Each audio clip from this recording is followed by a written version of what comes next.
Good morning. All are welcome here as we gather for worship on this Sunday when we celebrate the Transfiguration of our Lord. We extend a special welcome this morning to Pastor Elaine Siemsen, coming to us from Rochester, Minnesota, who is sharing the word with us this day, and we are so grateful for her preaching and her leadership so that I can spend my weekend with Grace Institute for Spiritual Formation, a beautiful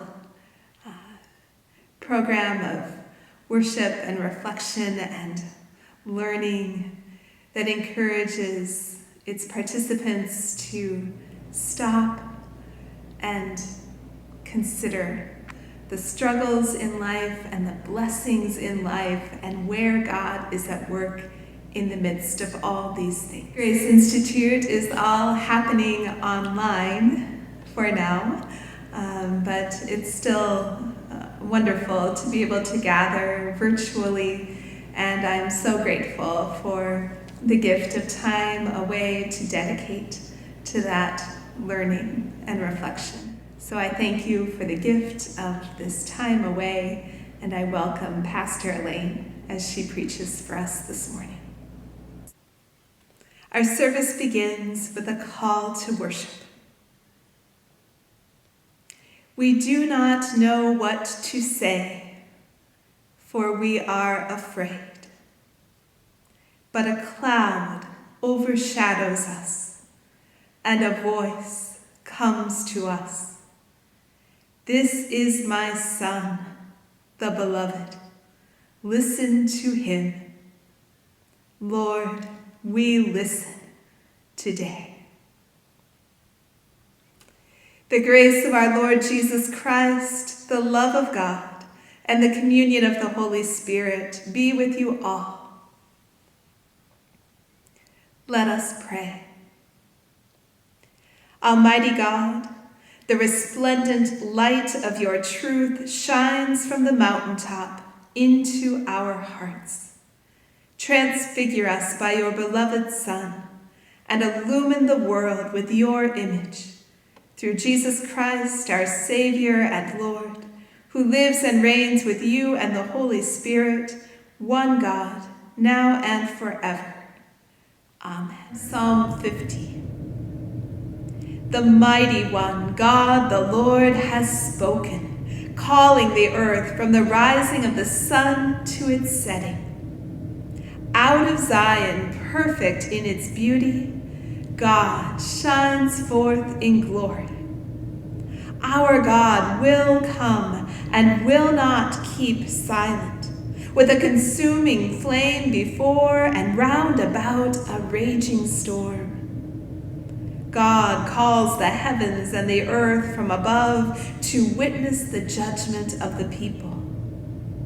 Gather before me, my loyal followers, those who have made a covenant with me and sealed it with sacrifice. The heavens declare the rightness of God's cause, for it is God who is judge.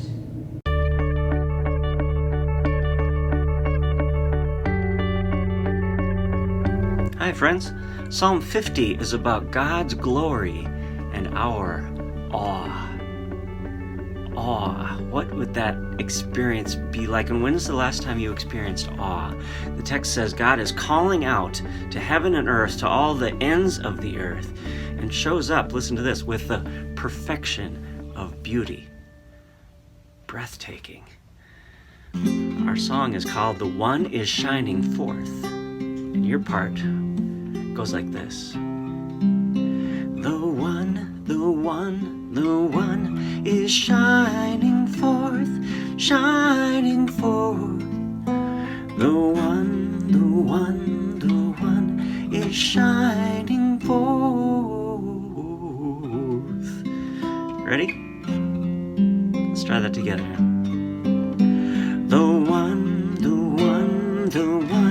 is shining forth, shining forth. The one is shining forth. Yeah, I got a verse. From the rising of the sun to where it sets, God is calling out to the earth. God is calling out to the earth. Let's sing together. The one is shining forth, shining forth. The one is shining forth. My turn. And from Zion, see the beauty, feel the awe. God is coming now with the storm. God is coming now with the storm. And we sing, the one is shining forth, shining forth. The one is shining forth.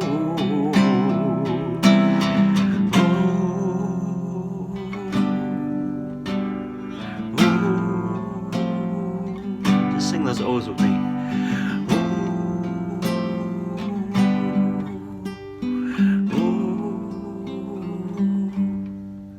To the skies and to the earth, the call goes out. God of justice, gather your own. God of justice, gather your own. The one is shining forth, shining forth. The one is shining forth. Again.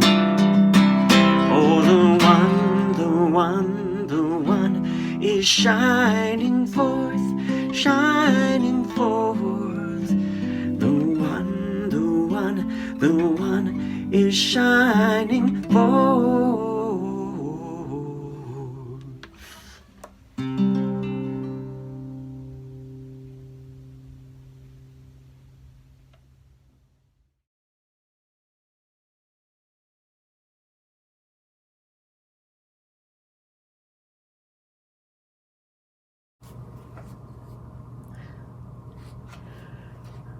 Good morning.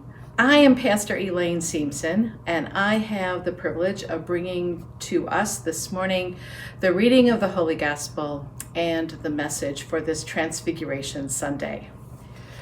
The Holy Gospel is found in the 9th chapter of Mark, beginning at the 2nd verse. 6 days later, Jesus took with him Peter, James, and John, and led them up a high mountain apart by themselves. He was transfigured before them. His clothes became dazzling white, such as no one on earth could bleach them.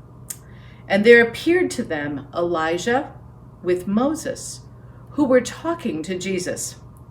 Then Peter said to Jesus, "Rabbi, it is good for us to be here.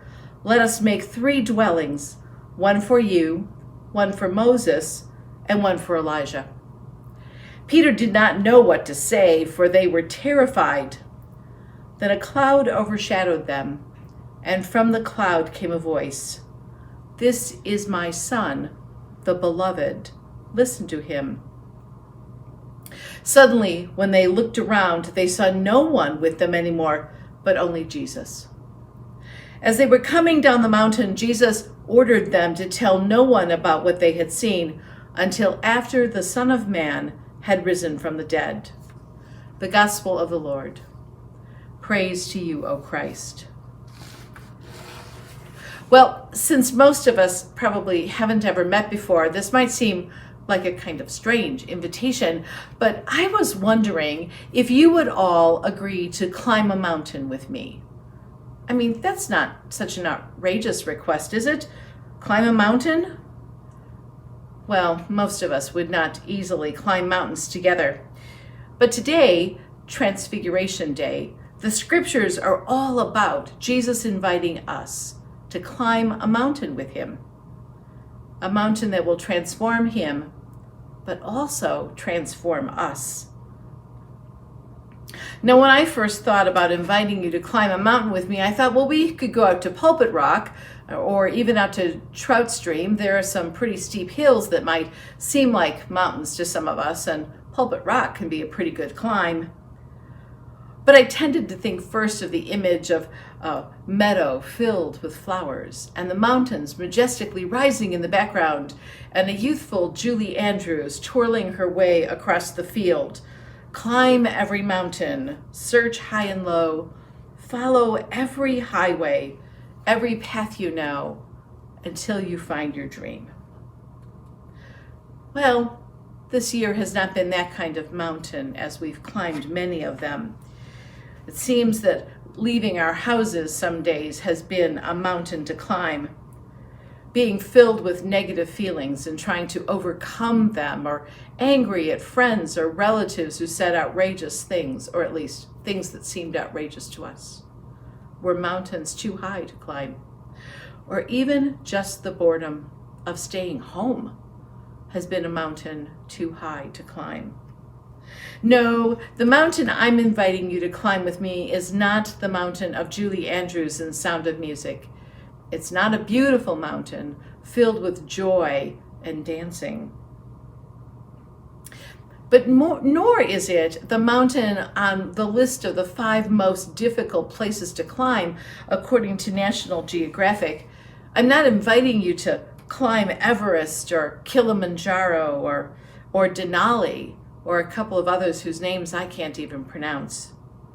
I'm not inviting you to climb a mountain that is so difficult that people die trying. I'm not inviting you to climb a mountain where we need months of preparation and hundreds of thousands of dollars of special equipment, Sherpas and helpers, and all kinds of people to carry our gear. Oxygen tanks. I'm not inviting you to climb a mountain that would make the top 5. I'm inviting you to climb a mountain with me that's a personal kind of mountaintop. Now, in our climb, we might feel some of the physical characteristics of those other mountain climbs. We might feel some lightheadedness as we go up the hill.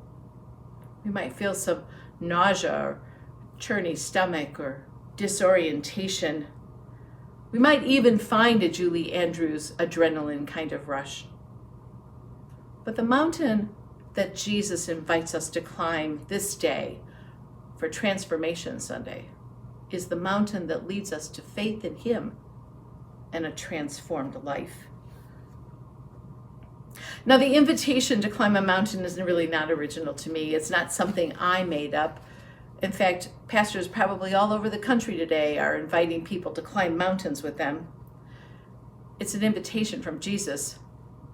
And the best part about the scripture is that we don't climb this mountain on our own. We've got some guides that go along with us. Peter, James, and John. For them, it's a challenging mountain climb.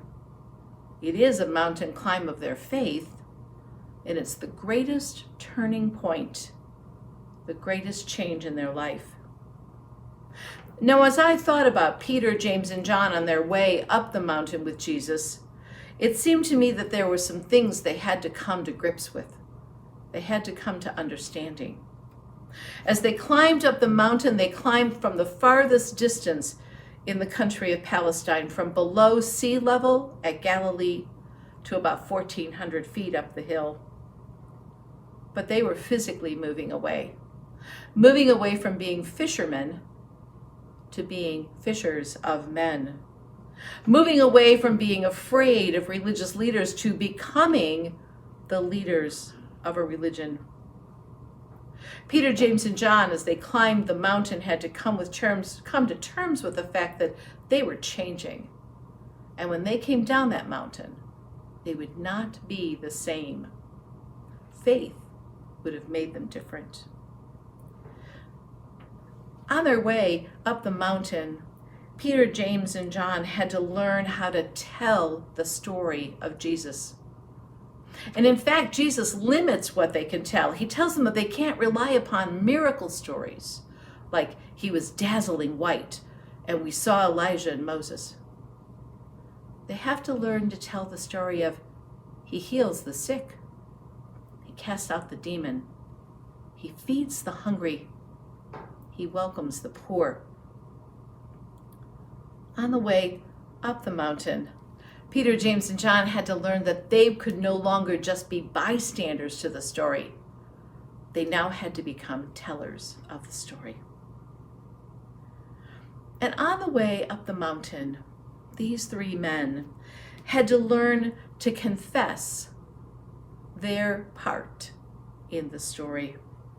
We have to remember that Peter, James, and John were among those who sent away the children because they didn't want children getting in the way of Jesus' teaching. These three were among those who wanted Jesus to disperse the crowd when Jesus told them to sit down and fed the hungry. These three were among those who said to Jesus they did not want him to go to Jerusalem and die, for that was not their story. Peter, James, and John had to, as they climbed the mountain, confess that they had been a part of getting in the way. They hadn't always been strong in faith. Now, on this Transfiguration Sunday, I somewhat facetiously, but really pretty seriously, am inviting you to climb a mountain. Climb a mountain with me, the same kind of mountain that the disciples climbed, a mountain of faith that Jesus tells us will be life-transforming, life-changing. Now, the best part about our mountain climbing experience is, you see, we've really been training for this since our baptism, or maybe since confirmation, or First Communion, or maybe even just since last week, or maybe just from this morning. We've been training. And our first task is to dress for the climb, not dress for the church. We're not supposed to be comfortable and staying here in the building or in our homes where we're comfortable. We have to get dressed and get out into the world. As Martin Luther tells us, that's where we are called to work. That's where the mountain of faith really tests us. We need to get out into the world and see who's in need in our neighborhood, in our family. Some of us think, oh yeah, Pastor, that all ended last year. But you know, it really didn't. We can all still quilt and sew and send things off to Lutheran World Federation. We just can't do it with lunch and big gatherings. Maybe we do it in our homes. We can still help that neighbor who needs our comfort, maybe not with a hug, but with a card or a phone call. We can use the means of social media. You know, we've all gotten pretty good at Facebook and even Zoom to make contact with others whom we haven't seen in worship. We need to be dressed for our climb so that we can go out into the world and be prepared. We also have to practice talking to other people. Now that sounds pretty crazy because we've all been very isolated, but you know, we make small talk really well. Hi, how are you? Oh, I'm fine, great, good, goodbye. We don't tend to say the things that are serious. Like, how's your health? How are your parents doing? How are you getting along in these times? I've had problems with. Could I ask you to pray for me? We have to learn to talk about the faith that we have in Jesus and not just depend that somebody else will read it in our face because, oh, by the way, those masks are pretty filtering. We have to learn to tell the story and tell it better and tell it more often and tell it with greater honesty. One of the statistics I've always found absolutely fascinating is 65% of pastors had some kind of experience at church camp where people tell the story about climbing the mountain with Jesus. 90% of people come to a congregation not because of the pastor, but because someone else invites them. Someone else tells them the story about climbing the mountain with Jesus. So we have to be dressed for the task. We have to be prepared to talk to other people. And we have to be prepared to accept the criticism and the help of others. If I've learned nothing else in this time of strange isolation and separation from friends, in this time of Black Lives Matter, as well as COVID-19, I've learned that I have to be honest about the things that I have been privileged to have, that someone else does not. And I have to hear their criticism and hear their story without defensiveness, because that's how we climb the mountain of faith with Jesus. I really am serious about inviting you this day to climb a mountain of faith, to be transformed by Christ, as Peter, James, and John were transformed before us, as millions of Christians have been transformed. But I'm inviting you to embark on a really difficult task. This isn't Julie Andrews dancing in the meadow in front of the Alps. Climbing a mountain of faith will transform us. We'll leave behind ourselves, some of it fearful, some of it angry, some of it just disinterested. And we will become something new. Prophets, teachers, preachers, members of a great growing Christian community. Amen.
Sometimes mid-seas of deepest gloom, sometimes where Eden's flowers bloom, by water still or troubled sea still, 'tis God's hand that leadeth me.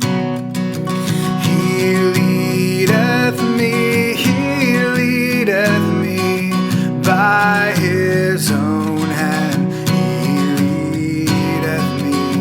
His faithful follower I would be, for by His hand He leadeth me.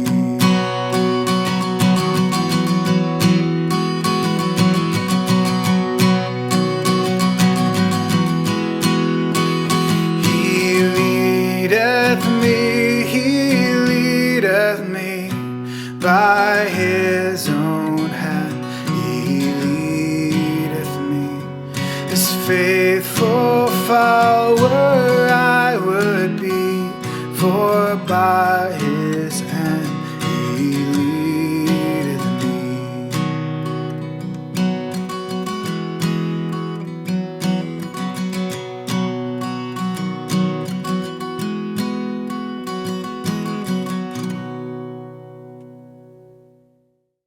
Together with the whole church, let us confess our faith using the words of the Apostles' Creed. I believe in God, the Father Almighty, creator of heaven and earth. I believe in Jesus Christ, God's only Son, our Lord, who was conceived by the Holy Spirit, born of the Virgin Mary, suffered under Pontius Pilate, was crucified, died, and was buried. He descended to the dead. On the third day he rose again. He ascended into heaven. He is seated at the right hand of the Father, and he will come to judge the living and the dead. I believe in the Holy Spirit, the Holy Catholic Church, the communion of saints, the forgiveness of sins, the resurrection of the body, and the life everlasting. Amen. Guided by Christ, made known to the nations, let us offer our prayers for the Church, the world, and all people in need. For the gospel proclaimed in word and deed, for communities of faith far and near, and for all who show the face of Christ throughout the world, let us pray. Have mercy, O God. For creation, sun, moon, and stars, life forming in the dark earth and ocean deep, mountains, clouds, and storms, and creatures seen and unseen, and for the Holy Spirit's guidance in our stewardship of God's creation, let us pray. Have mercy, O God. For those responsible for safety and protection, for emergency responders, police officers and security guards, attorneys and advocates, civil servants and leaders of governments, that they witness to mercy and justice throughout the world, let us pray. Have mercy, O God. For all who suffer this day, especially those on our hearts and minds, that Christ, our healer, transforms sickness into health, loneliness into companionship, bereavement into consolation, and suffering into peace. Let us pray. Have mercy, O God. For companions on life's journey in this worshiping community, for loved ones who cannot be with us this day, and for guidance during struggles we face, that God's glory is revealed around and among us, let us pray.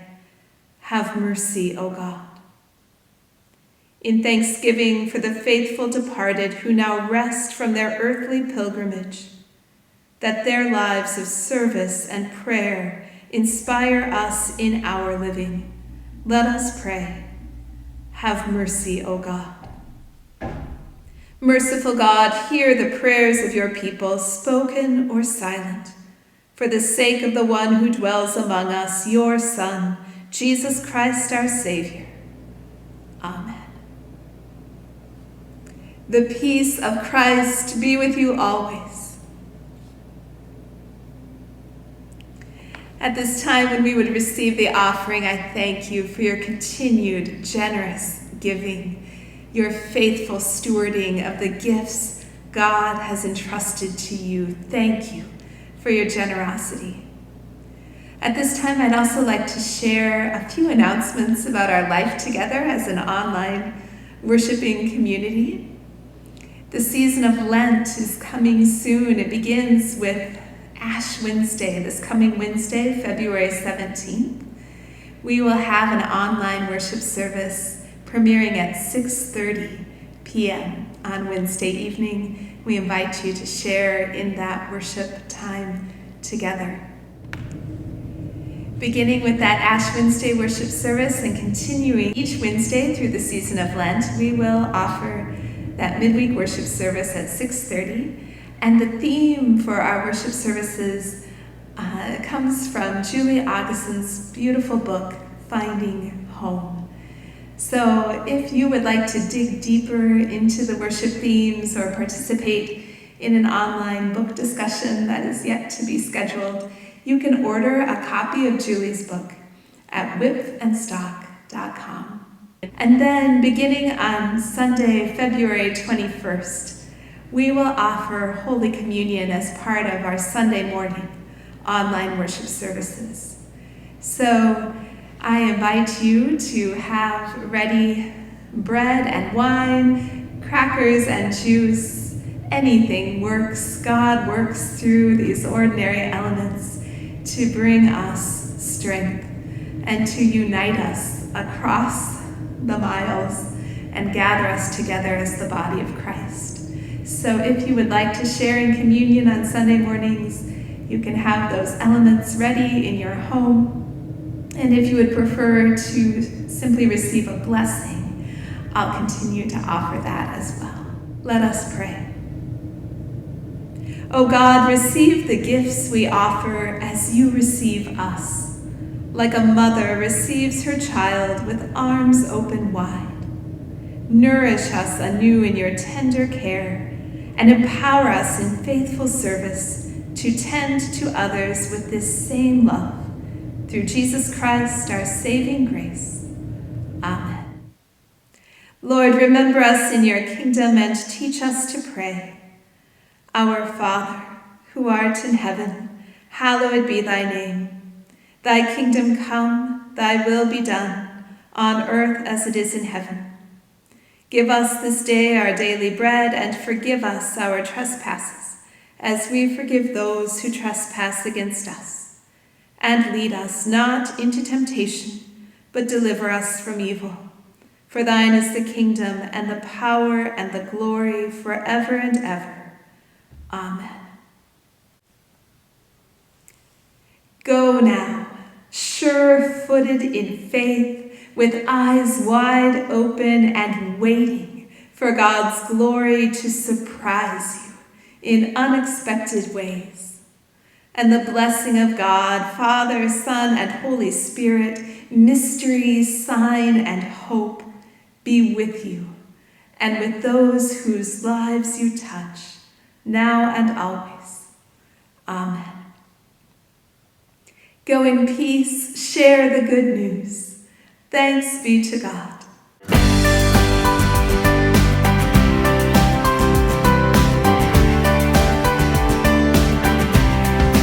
Your love is amazing, steady and unchanging. Your love is a mountain from beneath my feet. Your love is a mystery, how you gently lift me when I am surrounded. Your love carries me. Hallelujah, hallelujah, hallelujah. Your love makes me sing. Hallelujah, hallelujah, hallelujah. Your love makes me sing. Your love is surprising, I can feel it rising. All the joy that's growing deep inside of me. Every time I see you, all your goodness shines through. I can feel this God